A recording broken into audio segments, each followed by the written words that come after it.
من وأنا صغير وأنا بشوف الفزاعة واقفة وسط الحقول بشكلها المرعب، والفزاعة اللي هي بنقول عليها بالبلدي خيال مآتة.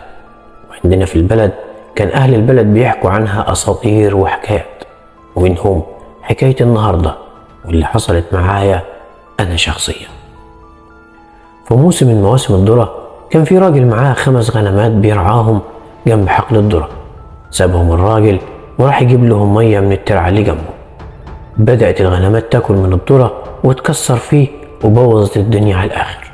ولكن لما رجع صاحب الغنمات لقاهم موجودين، لكنه لقاهم ميتين ومرميين على الناحية التانية من حقل الذرة.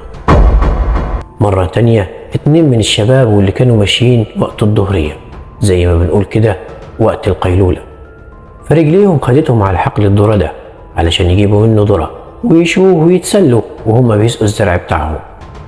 وفوجئ ال2 وهم في الحقل بشيء بيخبطهم على راسهم هما ال2 وبيفقدوا الوعي وما فاقوش غير وهما موجودين بره الحقل وكانوا مقيدين. وفي ليلة تانية كان حد من المزارعين اللي جنب الحقل ده وكان بيسقي أرضه بالليل، وكان ساعتها الجو حر والناموس مالي المكان زي ما معروف في بلاد الأرياف وبالذات في ليالي الصيف. فولع الراجل في بعض الخشب علشان الدخان بتاعه يبعد الناموس عنه، لكنه فجأة سمع حركة غريبة داخل الحقل وسمع صوت بينادي عليه باسمه. فوقف الراجل على كوم تراب عالي قدام الحقل علشان يشوف في ايه، لكنه اتفاجئ ان الحركة جاية باتجاهه هو وبكل سرعة. فالراجل ما صدق وخدله في اسنانه وجري على بيته. لكن الغريب ان الصبح وجد ان ماكينة المية متعطلة والنار اللي ولعها مطفية بالمية. بالنسبة لي انا كل الحكايات دي سمعت بيها من اهل البلد، لكن مفيش حاجة شفتها بعينيا. لكني كنت مستغرب ليه كل الحوادث بتحصل في موسم الذرة بالذات، وليه محدش حاول انه يجرأ نفسه ويشوف ايه اللي بيحصل داخل الحقل. حتى ان صاحب الحقل نفسه كان كل ما حد من اهل البلد يحكي له عن اللي بيحصل في الحقل بتاعه بيزيد خوفه وبيقرر انه ما يروحش لارضه بالليل مرة تانية، مع انه من الناس المتعلمين في القرية ومن الناس الاغنياء، لكنه صدق اهل القرية وخاف زيهم. والغريب كمان انه كان بيأكد انه مش هو اللي بيحط الفزاعة دي في الحقل بتاعه اللي هي خيال المآتة، وانها كانت بتيجي من تلقاء نفسها كده، او كأن عفريت هو اللي بيجيبها ويحطها في الارض بتاعته في الوقت ده.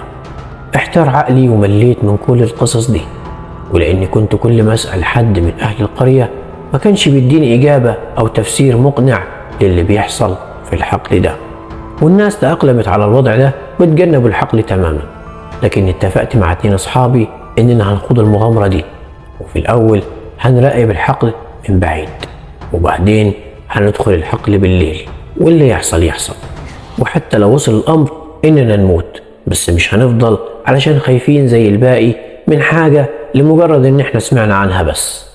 وبالليل اتجمعنا ومشينا ناحية الحقل كل هدوء. دخلنا الحقل لغاية لما وصلنا لمكان الفزاعة ونزلنا على بطننا وبدأنا نزحف، لكن فجأة سمعنا صوت خطوات بيقرب مننا فوقفنا مكاننا. فأنا شاورت لأصحابي بأنهم يفضلوا ساكنين مكانهم ما يتحركوش، ولكن فجأة اتسحب حسن صاحبي من رجله وفي لمح البصر راسه وقعت جنبنا. ومن كتر الفزع قام صاحبي حامد وفضل يجري بكل قوته في اتجاه الطريق.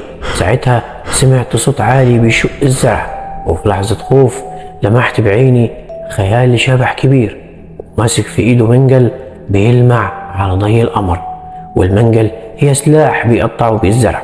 وبعدها سمعت صراخ صاحبي حامد وعرفت ان الشيء الغريب ده مسكه. فضلت اسحب بقوة ناحية الطريق، لكن فجأة سمعت صوت الزرع بيتحرك من ورايا. ساعتها عرفت اني ميت لا محالة، وببص ورايا شفت شبح بعين واحدة والتانية مربوطة وبينزل من بقه لعاب كتير لدرجة انه نزل على رجلي. شعره كان منكوش وكثيف بشكل مخيف، وفضل يتمتم بكلام مش مفهوم، او يمكن انا من كتر الخوف مكنتش فاهم هو بيقول ايه. فجأة سمعت صوت اذان الفجر، فرفع الشبح ايده وطلع يجري بعيد، ووقع من الشبح منديل فأخدت المنديل وطلعت أجري وأجري بكل قوة لغاية لما وصلت المسجد، وحكيت لإمام المسجد على اللي حصل، واللي فضل يزعق لي على اللي عملناه، واتجمع الناس قدام المسجد، اللي فضل يزعق واللي فضل يصرخ. ولما انتهينا من عزاء أصحابي وروحت بيتي اتذكرت المنديل اللي وقع من الشبع في هدومي اللي قلعتها.